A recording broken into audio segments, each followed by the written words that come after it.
Fact number 1, ಯಾವುದೇ ರೀತಿಯ ಗಿಡ ಮರಗಳಾಗ್ಲಿ ಅಥವಾ ನದಿಗಳಾಗ್ಲಿ ಇಲ್ಲದೆ ಕೇವಲ ಮರಳಿನಿಂದ ತುಂಬಿ ಹೋಗಿರುವ ಭೂಮಿಯನ್ನೇ ನಾವು ಮರುಭೂಮಿ ಪ್ರದೇಶ ಅಂತ ಕರಿತೀವಿ. ಸೊ ಈ ಪ್ರಪಂಚದಲ್ಲಿರುವ ಮರುಭೂಮಿಗಳಲ್ಲಿ ಸಹಾರಾ ಮರುಭೂಮಿ ಅತ್ಯಂತ ದೊಡ್ಡದು.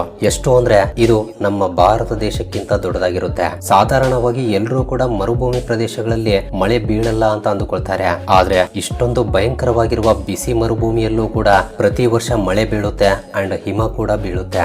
ಆದ್ರೆ ನಮ್ಮ ಭೂಮಿಯ ಮೇಲಿರುವ ಒಂದು ಪ್ರಾಂತ್ಯದಲ್ಲಿ ಮಾತ್ರ ಇಲ್ಲಿಯವರೆಗೂ ಕೂಡ ಮಳೆ ಬಿದ್ದಿಲ್ಲ ಅಂದ್ರೆ ನಂಬ್ತೀರಾ? ಹೌದು, ಈ ವಿಷಯ ಕೇಳೋಕೆ ಸ್ವಲ್ಪ ಆಶ್ಚರ್ಯ ಅನ್ಸಿದ್ರು ಕೂಡ ಇದೇ ನಿಜ.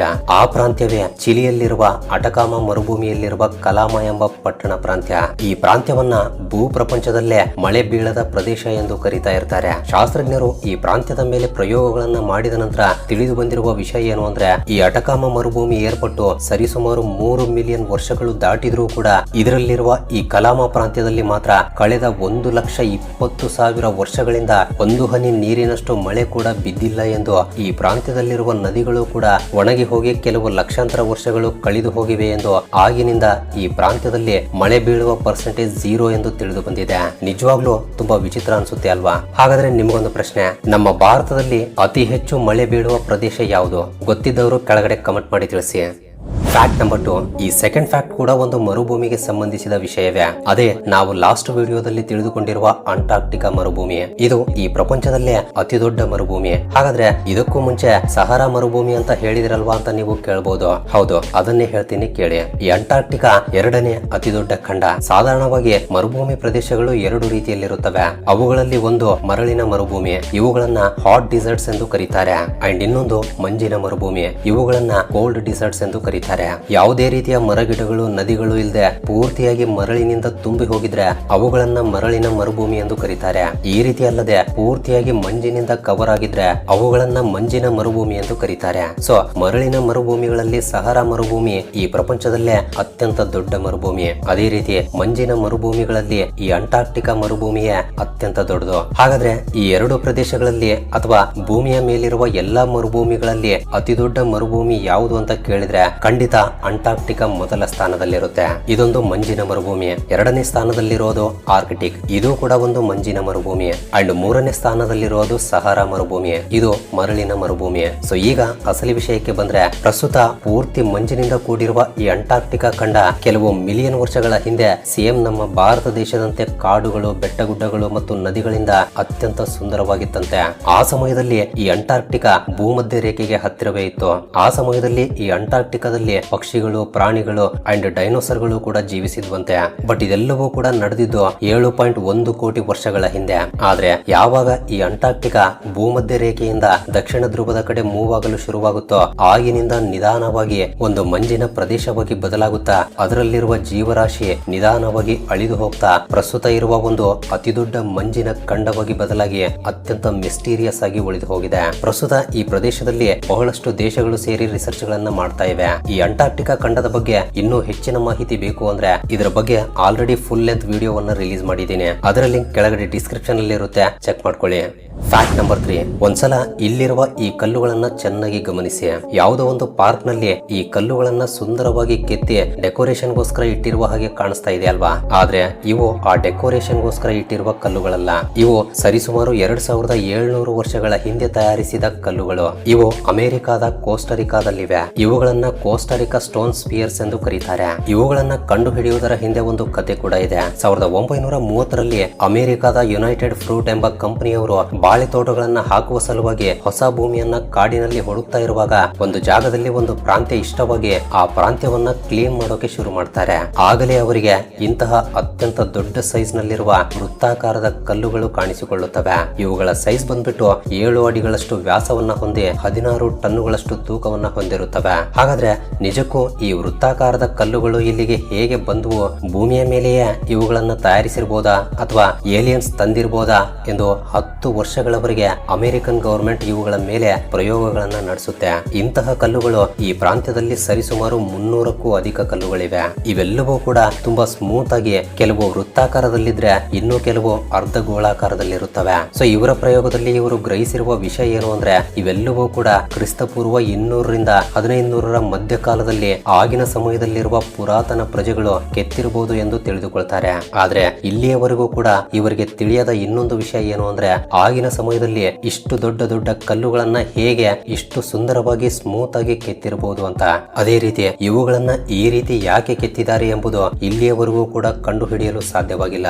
ಬಹುಶಃ ಈ ಕಲ್ಲುಗಳನ್ನ ಕೆಲವು ಸಿದ್ಧಾಂತಗಳಿಗೋಸ್ಕರ ಅಥವಾ ದಿಕ್ಸೂಚಿಯಂತೆ ಬಳಸುವ ಸಲುವಾಗಿ ಅಥವಾ ಆ ಕಾಲದಲ್ಲಿರುವ ಪ್ರಜೆಗಳು ಅವರ ರಾಜರ ಸಮಾಧಿಯನ್ನ ಗುರುತಿಸುವ ಸಲುವಾಗಿ ಇವುಗಳನ್ನ ಈ ರೀತಿ ಕೆತ್ತಿ ಆ ಸಮಾಧಿಗಳ ಮೇಲೆ ಇಟ್ಟಿರಬಹುದು ಎಂದು ಶಾಸ್ತ್ರಜ್ಞರು ಭಾವಿಸ್ತಾ ಇದ್ದಾರೆ. ಆದ್ರೆ ಇವುಗಳಲ್ಲಿ ಯಾವುದು ನಿಜ ಎಂಬುದು ಇಂದಿಗೂ ಕೂಡ ಒಂದು ಮಿಸ್ಟರಿಯಾಗಿಯೇ ಉಳಿದು ಹೋಗಿದೆ.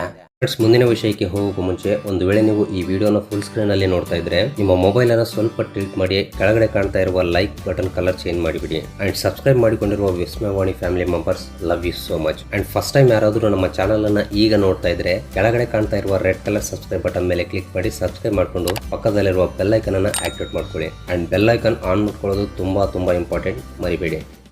Fact number 4. 1901ರಲ್ಲಿ ಆಂಟಿಕಿಥೆರಾ ಎಂಬ ದ್ವೀಪಕ್ಕೆ ಹತ್ತಿರದಲ್ಲಿರುವ ಸಮುದ್ರದಲ್ಲಿ ಕೆಲವು ಜನ ಹಡಗುಗಳಲ್ಲಿ ಹೋಗ್ತಾ ಇರುವಾಗ ಅವರಿಗೆ ಮುಳುಗಿ ಹೋಗಿ ಶಿಥಿಲಗೊಂಡಿರುವ ಒಂದು ಅತ್ಯಂತ ಪುರಾತನವಾದ ಹಡಗು ಸಮುದ್ರದ ದಡದಲ್ಲಿ ಕಾಣಿಸಿಕೊಳ್ಳುತ್ತೆ. ತಕ್ಷಣವೇ ಇವರೆಲ್ಲರೂ ಆಸಕ್ತಿಯಿಂದ ಅದರಲ್ಲಿ ಏನಾದರೂ ವಸ್ತುಗಳು ಸಿಗಬಹುದು ಎಂದು ಆ ಹಡಗಿನ ಹತ್ರ ಹೋಗಿ ಹುಡುಕಿದಾಗ ಕೆಲವು ಹಳೆ ಕಾಲದ ಮಣ್ಣಿನ ಗಡಿಗೆಗಳು, ಒಡವೆಗಳು ಮತ್ತು ವಿಗ್ರಹಗಳು ಕಾಣಿಸಿಕೊಳ್ಳುತ್ತವೆ. ಅದೇ ರೀತಿ ಅವರಿಗೆ ಆ ಹಡಗಿನಲ್ಲಿ ಹಿತ್ತಾಳೆಯಿಂದ ಮಾಡಿರುವ ಗಡಿಯಾರದಂತಿರುವ ಒಂದು ವಸ್ತು ಕಾಣಿಸಿಕೊಳ್ಳುತ್ತೆ. ಈ ಹಡಗು ಯಾರಾದ್ರೂ ಒಬ್ಬ ವ್ಯಾಪಾರಿದು ಆಗಿರಬಹುದು ಎಂದು ಬಹುಶಃ ಕೆಲವು ವಿಗ್ರಹಗಳನ್ನ ಒಂದು ಪ್ರದೇಶದಿಂದ ಇನ್ನೊಂದು ಪ್ರದೇಶಕ್ಕೆ ಕೊಂಡೊಯ್ತಾ ಇರುವಾಗ ಈ ಹಡಗು ಮುಳುಗಿ ಹೋಗಿರಬಹುದು ಅಂತ ಭಾವಿಸ್ತಾರೆ. ಆದ್ರೆ ಅಸಲಿ ನಿಜ ಇದಲ್ಲ ಎಂದು ನಂತರ ಶಾಸ್ತ್ರಜ್ಞರು ನಡೆಸಿರುವ ಪರಿಶೋಧನೆಯಲ್ಲಿ ತಿಳಿದು ಬರುತ್ತೆ. ಈ ಹಡಗು ಸರಿಸುಮಾರು 2000 ವರ್ಷಗಳಷ್ಟು ಪುರಾತನವಾದದ್ದು ಎಂದು, ಅಂದ್ರೆ ಕ್ರಿಸ್ತ ಪೂರ್ವದ ಹಡಗು ಎಂದು ತಿಳಿದು ಬಂದಿದೆ. ಇನ್ನು ಇದರಲ್ಲಿ ಸಿಕ್ಕಿರುವ ವಸ್ತುಗಳನ್ನ ಪಕ್ಕಕ್ಕಿಟ್ರೆ ಗಡಿಯಾರದ ಆಕಾರದಲ್ಲಿರುವ ವಸ್ತುವಿನಲ್ಲಿ ಯಾವುದೋ ಒಂದು ರಹಸ್ಯ ಅಡಗಿರುವ ಹಾಗೆ ಗುರುತಿಸ್ತಾರೆ. ಯಾಕೆಂದ್ರೆ ಅವರಿಗೆ ಈ ವಸ್ತುವಿನಲ್ಲಿ ಒಂದು ಮೆಕಾನಿಸಮ್ ಕಾಣಿಸಿಕೊಳ್ಳುತ್ತೆ. ಇದು ಅತ್ಯಂತ ಅಡ್ವಾನ್ಸ್ಡ್ ಟೆಕ್ನಾಲಜಿಯಿಂದ ತಯಾರಾಗಿರಬಹುದು ಎಂದು ಹೇಳ್ತಿದ್ದಾರೆ. ಇದರಲ್ಲಿರುವ ಮೆಕಾನಿಸಮ್ ನಿಂದ ಸೌರವ್ಯೂಹದಲ್ಲಿ ಬರುವಂತಹ ಬದಲಾವಣೆಗಳನ್ನ ಗುರುತಿಸಬಹುದು ಎಂದು, ಅದೇ ರೀತಿ ಸೂರ್ಯ, ಚಂದ್ರ, ಬುಧ, ಗುರು, ಶುಕ್ರ, ಶನಿ, ಮಂಗಳ ಈ ರೀತಿ ಈ ಎಲ್ಲಾ ಗ್ರಹಗಳು ಹೇಗೆ ಮತ್ತು ಯಾವ ದಿಕ್ಕಿನಲ್ಲಿ ತಿರುಗ್ತಾ ಇವೆ ಎಂಬುದನ್ನ ಈ ಟೆಕ್ನಾಲಜಿ ಹೇಳುತ್ತೆ ಎಂದು, ಅದೇ ರೀತಿ ಯಾವ ಸಮಯದಲ್ಲಿ ಯಾವ ನಕ್ಷತ್ರ ಹುಟ್ಟುತ್ತೆ, ಯಾವ ನಕ್ಷತ್ರ ಸಾಯುತ್ತೆ ಎಂಬುದನ್ನು ಕೂಡ ತಿಳಿದುಕೊಳ್ಳಬಹುದು ಎಂದು ಶಾಸ್ತ್ರಜ್ಞರು ಅಂದಾಜಿಸಿದ್ದಾರೆ. ಸೊ ಇಂತಹ ಒಂದು ಅಡ್ವಾನ್ಸ್ಡ್ ಟೆಕ್ನಾಲಜಿ ಇರುವ ಪರಿಕರವನ್ನ ನಾವು ಈಗಿರುವ ಟೆಕ್ನಾಲಜಿಯಿಂದ ತಯಾರಿಸಬೇಕು ಅಂದ್ರೆ ಇನ್ನೂ ಕೆಲವು 1000 ವರ್ಷಗಳು ಹಿಡಿಯುತ್ತೆ. ಅಂತದ್ದು ಈ ಪರಿಕರವನ್ನ 2000 ವರ್ಷಗಳ ಹಿಂದೆಯೇ ಹೇಗೆ ಕಂಡು ಹಿಡಿದ್ರು, ಯಾರು ಕಂಡು ಹಿಡಿದ್ರು ಮತ್ತು ಇದನ್ನ ಹೇಗೆ ಬಳಸ್ತಾ ಇದ್ರು ಎಂಬುದು ಶಾಸ್ತ್ರಜ್ಞರಿಗೆ ಇಂದಿಗೂ ಒಂದು ತಿಳಿಯದ ಅತಿ ದೊಡ್ಡ ಮಿಸ್ಟ್ರಿಯಾಗಿ ಉಳಿದು ಹೋಗಿದೆ. Fact number 5. ಸಾಧಾರಣವಾಗಿ ಯಾರಾದ್ರೂ ಗ್ಯಾಸ್ ಸ್ಟವ್ ಮೇಲೆ ಅಥವಾ ಸೌದೆ ಒಲೆಯ ಮೇಲೆ ಅಥವಾ ಪ್ರಸ್ತುತ ಇರುವ ಎಲೆಕ್ಟ್ರಿಕ್ ಸ್ಟವ್ ಮೇಲೆ ಅಡುಗೆಗಳನ್ನ ಮಾಡ್ತಾರೆ. ಆದ್ರೆ ಒಂದು ರೆಸ್ಟೋರೆಂಟ್ ಮಾತ್ರ ಕೆಂಡದಂತೆ ಕುದಿಯುತ್ತಿರುವ ಒಂದು ಅಗ್ನಿ ಪರ್ವತದ ಮೇಲೆ ಅಡುಗೆಯನ್ನ ಮಾಡುತ್ತೆ. ಹೌದು, ಇದೇ ಈ ರೆಸ್ಟೋರೆಂಟ್ ನ ಸ್ಪೆಷಾಲಿಟಿ ಎಂದು ರೆಸ್ಟೋರೆಂಟ್ ಮ್ಯಾನೇಜ್ಮೆಂಟ್ ಹೇಳ್ತಾ ಇದೆ. ಹಾಗಾದ್ರೆ ಆ ರೆಸ್ಟೋರೆಂಟ್ ಎಲ್ಲಿದೆ, ಅವರು ಹೇಗೆ ಅಗ್ನಿ ಪರ್ವತದ ಮೇಲೆ ಅಡುಗೆಯನ್ನ ಮಾಡ್ತಿದ್ದಾರೆ ಎಂಬುದನ್ನ ಈಗ ನೋಡೋಣ. ಈ ರೆಸ್ಟೋರೆಂಟ್ ಹೆಸರು EI Diablo ರೆಸ್ಟೋರೆಂಟ್. ಇದು ಸ್ಪೇನ್ ದೇಶದ ಲ್ಯಾನ್ಸರೋಟ್ ಎಂಬ ಅಗ್ನಿ ಪರ್ವತದ ಮೇಲೆ ಇದೆ. ಈ ರೆಸ್ಟೋರೆಂಟ್ ನವರು ಅಗ್ನಿ ಪರ್ವತದ ರಂಧ್ರವನ್ನ ಒಂದು ಸ್ಟವ್ ರೀತಿಯಲ್ಲಿ ಬಳಸಿಕೊಳ್ತಿದ್ದಾರೆ. ಸಾಧಾರಣವಾಗಿ ಯಾವ ನಿರ್ಮಾಣವನ್ನ ಕಟ್ಟಬೇಕಂದ್ರೂ ಕೂಡ ಅದಕ್ಕೆ ಬುನಾದಿ ಅತ್ಯವಶ್ಯಕ. ಹಾಗಾದ್ರೆ ಈ ರೆಸ್ಟೋರೆಂಟ್ ಅನ್ನ ಅಗ್ನಿ ಪರ್ವತದ ಮೇಲೆ ಹೇಗೆ ಕಟ್ಟಿದ್ದಾರೆ ಅಂದ್ರೆ ಇದರ ಮೇಲೆ 9 ಪೊರೆಗಳಿರುವ ಸುಣ್ಣದ ಕಲ್ಲುಗಳನ್ನ ಹಾಕಿ ಅದರ ಮೇಲೆ ರೆಸ್ಟೋರೆಂಟ್ ಅನ್ನ ನಿರ್ಮಿಸಿದ್ದಾರೆ. ಇನ್ನು ಅಗ್ನಿ ಪರ್ವತದ ರಂಧ್ರದ ಸುತ್ತಲೂ ಐರನ್ ರಾಡ್ ಗಳಿಂದ ಒಂದು ಅತಿ ದೊಡ್ಡ ಗ್ರಿಲ್ ಅಂತಹ ಸ್ಟವ್ ಅನ್ನ ರೆಡಿ ಮಾಡಿ ಅದರ ಮೇಲೆ ಅಡುಗೆಯನ್ನ ಮಾಡ್ತಾರೆ. ಈ ರಂಧ್ರದ ಆಳ 6 ಅಡಿಗಳವರೆಗೆ ಇರುತ್ತೆ. ಅಂದ್ರೆ ಗ್ರೌಂಡ್ ನಿಂದ 6 ಅಡಿಗಳ ಆಳದಲ್ಲಿ ಅಗ್ನಿ ಪರ್ವತದ ಲಾವಾ ಕುದೀತಾ ಇರುತ್ತೆ. ಈ ರೀತಿ ಕುದೀತಾ ಇರುವ ಲಾವಾದಿಂದ ಹುಟ್ಟುವ ಶಾಖ ಎಂಬುದು 400 ಡಿಗ್ರಿ ಸೆಲ್ಸಿಯಸ್ ವರೆಗೆ ಇರುತ್ತೆ. ಸೊ ಆ ಶಾಖವೆಲ್ಲ ಈ ರಂಧ್ರದ ಮುಖಾಂತರವೇ ಹೊರಗಡೆ ಬರುತ್ತೆ. ಇದೇ ಶಾಖವನ್ನ ಈ ರೆಸ್ಟೋರೆಂಟ್ ಉಪಯೋಗಿಸಿ ಆ ರಂಧ್ರದ ಮೇಲೆ ಒಲೆಯನ್ನ ನಿರ್ಮಿಸಿ ಮಾಂಸವನ್ನ ಮತ್ತು ಇತರ ಆಹಾರ ಪದಾರ್ಥಗಳನ್ನ ರೆಡಿ ಮಾಡ್ತಿದ್ದಾರೆ. ಈ ಪ್ರದೇಶದಲ್ಲಿ ಲಾವಾ ಹೊರಗಡೆ ಚಿಮ್ಮಲ್ಲ, ಒಳಗಡೆಯೇ ಚಿಕ್ಕ ಚಿಕ್ಕ ಗುಳ್ಳೆಗಳಂತೆ ಕುದೀತಾ ಇರುತ್ತೆ. ಅದಕ್ಕಾಗಿಯೇ ಇಲ್ಲಿ ಜಾಸ್ತಿ ಅಪಾಯವಿರಲ್ಲ. ಕೊನೆಯ ಬಾರಿ ಸುಮಾರಿ 1824ರಲ್ಲಿ ಅಂದ್ರೆ ಸರಿಸುಮಾರು 200 ವರ್ಷಗಳ ಹಿಂದೆ ಈ ಅಗ್ನಿ ಪರ್ವತ ಒಡೆದು ಹೋಗಿದೆ. ಆಗಿನಿಂದ ಈ ಪರ್ವತ ಆಕ್ಟಿವ್ ಆಗಿದ್ರೂ ಕೂಡ ಇಲ್ಲಿಯವರೆಗೂ ಕೂಡ ತನ್ನ ಲಾವವನ್ನ ಹೊರಗಡೆ ಹಾಕಿಲ್ಲ. ಇದರಿಂದ ಕೆಲವು ಜನರು ತುಂಬಾ ಭಿನ್ನವಾಗಿ ಯೋಚನೆ ಮಾಡಿ ಈ ರೀತಿ ಈ ಪ್ರಾಂತ್ಯದಲ್ಲಿ ರೆಸ್ಟೋರೆಂಟ್ ಅನ್ನ ನಿರ್ಮಿಸಿದ್ದಾರೆ. ಈ ಥ್ರಿಲ್ ಅನ್ನ ಫೀಲ್ ಆಗೋಕೆ ಬಹಳಷ್ಟು ಜನ ಪ್ರಜೆಗಳು ಕೂಡ ಇಲ್ಲಿಗೆ ಬರ್ತಾ ಇರ್ತಾರೆ. ಸೊ ಇದು ಫ್ರೆಂಡ್ಸ್ ಈ ವಿಡಿಯೋಗೆ ಇಷ್ಟೇ. ವಿಡಿಯೋ ಇಷ್ಟವಾಗಿದ್ರೆ ತಪ್ಪದೆ ವಿಡಿಯೋಗೆ ಒಂದು ಲೈಕ್ ಕೊಟ್ಟು ನಿಮ್ಮ ಫ್ರೆಂಡ್ಸ್ ಅಂಡ್ ಫ್ಯಾಮಿಲಿ ಜೊತೆ ಶೇರ್ ಮಾಡಿ. ಅಂಡ್ ಫಸ್ಟ್ ಟೈಮ್ ಯಾರಾದ್ರೂ ನಮ್ಮ ಚಾನಲ್ ಅನ್ನ ಈಗ ನೋಡ್ತಾ ಇದ್ರೆ ತಪ್ಪದೆ ಸಬ್ಸ್ಕ್ರೈಬ್ ಮಾಡ್ಕೊಂಡು ಪಕ್ಕದಲ್ಲಿರುವ ಬೆಲ್ ಐಕನ್ ಅನ್ನ ಆಕ್ಟಿವೇಟ್ ಮಾಡ್ಕೊಳ್ಳಿ. ಅಂಡ್ ಇನ್ನೊಂದು ಇನ್ಫಾರ್ಮೇಟಿವ್ ವಿಡಿಯೋ ಜೊತೆ ಮತ್ತೆ ಭೇಟಿಯಾಗೋಣ. ಜೈ ಹಿಂದ್.